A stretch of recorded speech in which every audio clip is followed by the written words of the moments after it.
Hello दोस्तों, नमस्कार। किरण देहाती लोकगीत चैनल है दोस्तों हमारा। संगीता देहाती लोकगीत चैनल में आप सभी का स्वागत करती हूँ। नमस्कार दोस्तों, मैं सुर भारती ऑफिशियल दीदी के चैनल की संगीता देहाती लोकगीत में आप सभी का स्वागत है। गारी गीत सुनाने चल रहे हैं, कैसा लगे कमेंट में बताइए। हंसी हंसी पूछाई माता कौशल्या हो, हंसी हंसी पूछाई माता कौशल्या, यार कैसे रही बेटा ससुरारी।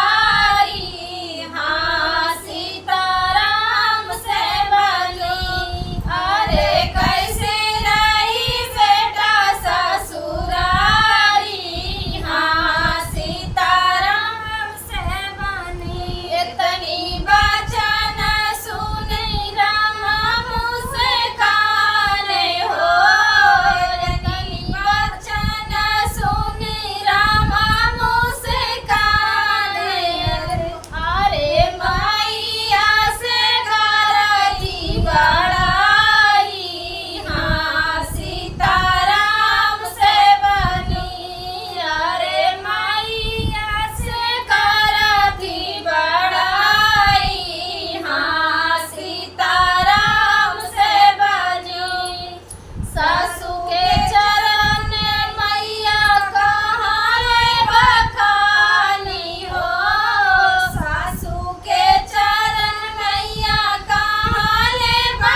कमेंट में ज़रूर बताइएगा।